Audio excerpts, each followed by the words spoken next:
Dans cette vidéo, nous allons parler comment trouver une bonne affaire dans la restauration.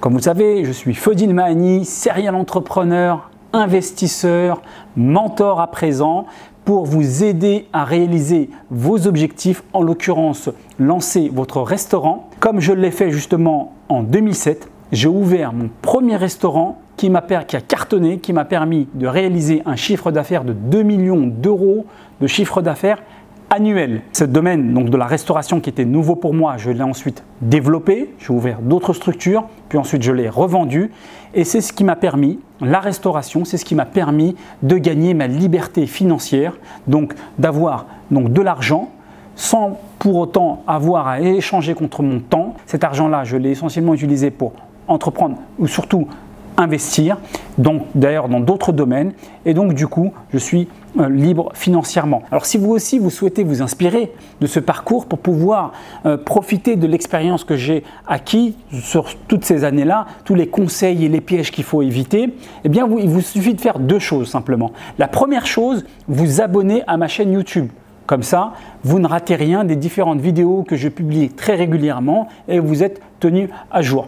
Premier point. Deuxième chose à faire, c'est vous inscrire à la newsletter. Pourquoi? Parce que dans la newsletter, en fait, je donne encore plus d'informations donc de manière privée, par mail. Je vous envoie ça en fait. Donc, on rentre un peu plus dans le détail. Vous avez du contenu plus détaillé. Vous allez bénéficier d'une formation gratuite. Comment trouver une bonne affaire dans la restauration? D'entrée de jeu, bien comprendre, on ne va pas parler déjà de qu'est-ce qu'une bonne affaire.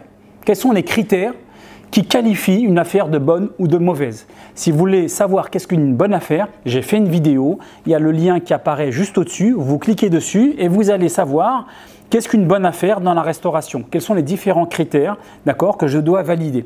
Okay. Ici, dans cette vidéo, on va simplement parler quels sont les moyens, c'est-à-dire que je sais ce que c'est qu'une bonne affaire.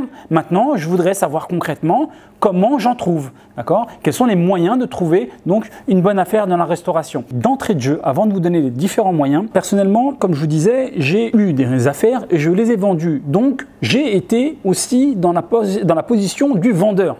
Donc, je sais très bien ce qu'un vendeur attend d'un acheteur. Quels que soient les moyens que je vais vous donner, il y a une chose qui est très importante que vous devez garder en tête, c'est faire preuve d'empathie.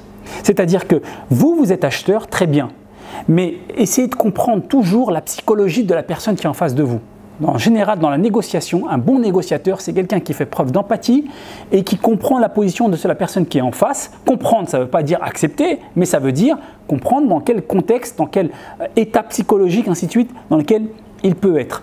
Et ce qu'il faut savoir, c'est que dans tout ce qui est business en général et principalement dans comme ça des achats d'affaires, vous avez énormément de gens qui sont simplement ce qu'on appelle des curieux ou des touristes. Souvent dans les affaires, vous allez voir pas sérieux, s'abstenir. Autant vous pouvez vous balader dans un centre commercial ou dans un magasin et que vous n'avez pas forcément une idée exacte ou vous n'avez pas forcément le budget par rapport à votre produit et que vous allez poser quelques questions comme ça à un commercial et que finalement vous dites bon non finalement ça ne m'intéresse pas trop, je voulais voir éventuellement s'il y avait un bon coup à faire, mais voilà. Ça c'est une chose, ça vous pouvez le faire, c'est tout à fait compréhensible, on le fait tous.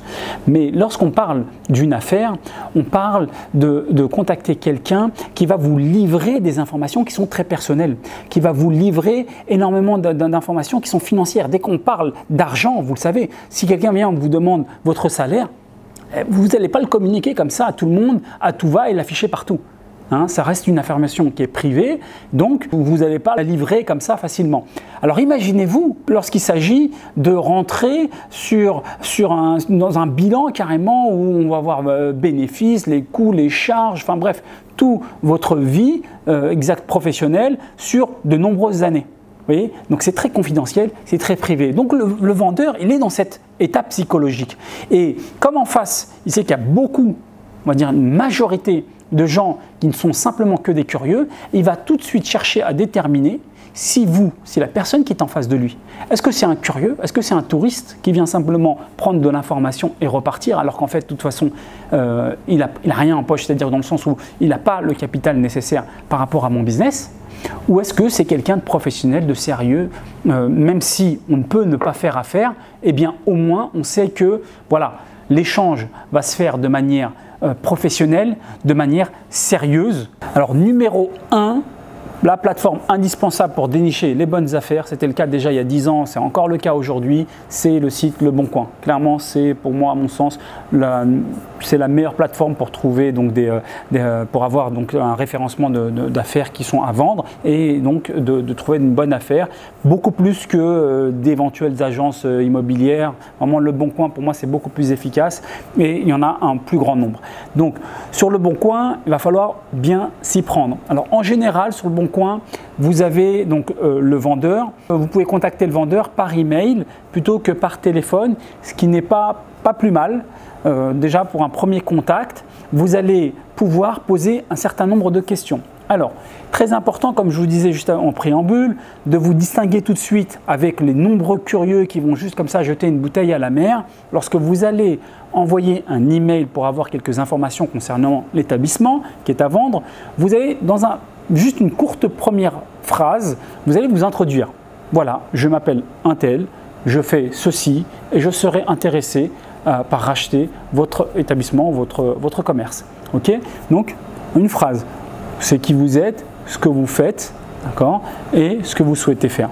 Même si la personne peut s'y attendre, je vous assure, le nombre de messages que l'on reçoit en tant que vendeur disant oui bonjour, c'est combien, oui ton affaire, est-ce qu'elle est toujours à vendre, ainsi de suite.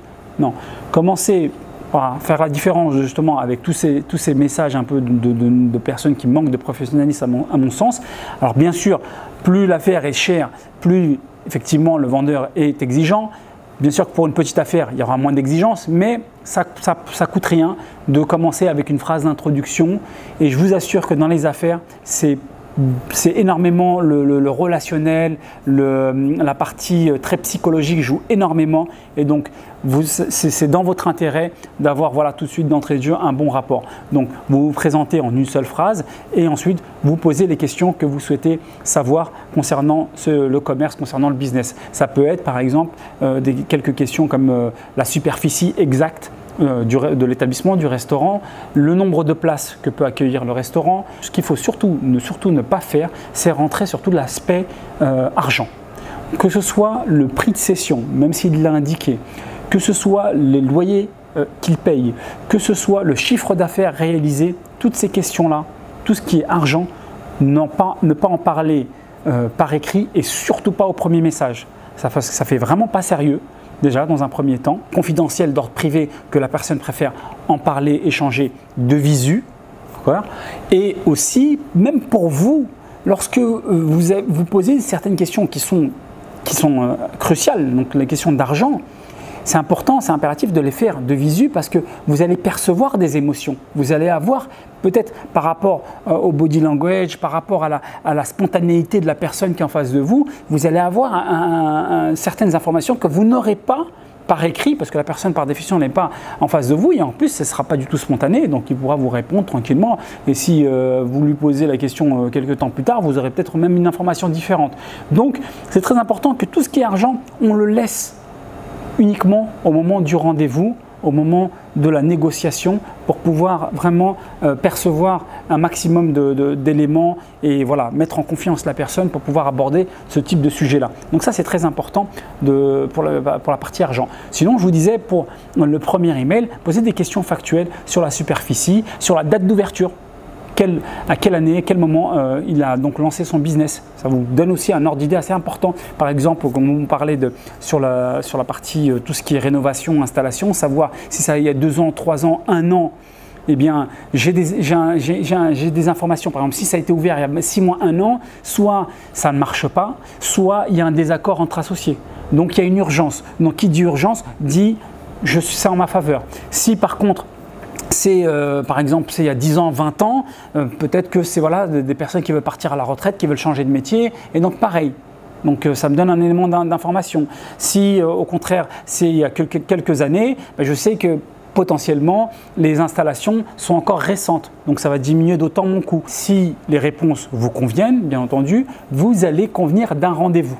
D'accord ? Vous n'allez toujours pas parler de prix encore une fois, mais simplement convenir d'un rendez-vous. Et c'est lors de ce rendez-vous, lorsque vous allez vous voir, et donc c'est à ce moment-là, lors de ce rendez-vous, que vous allez aborder les questions d'argent Donc chiffre d'affaires, loyer et le prix de cession, ok, mais pas avant. Donc là, vous allez convenir d'un rendez-vous, vous allez vous rencontrer. Mais avant, vous allez faire encore un peu de devoir pour préparer ce rendez-vous. Vous vous êtes rendu plusieurs fois au moment de rush, au moment du service, donc du soir et du midi, pour voir un petit peu en termes de chiffre d'affaires, en termes de trafic, en termes de clientèle, où est-ce qu'on se situe. Est-ce qu'on est dans une affaire qui marche bien, d'accord, où il y a un gros trafic? Est-ce qu'on est dans une affaire qui ne marche pas du tout? Est-ce qu'on est dans une affaire qui commence à être délaissée? Enfin, voilà, ça vous donne un certain nombre d'informations et donc du coup, ça va impacter forcément le prix de cession et aussi votre négociation. Il faut même aller plus loin, aller consommer en tant que client. Vous allez consommer le produit. Ça va vous permettre de voir un petit peu comment le service est effectué.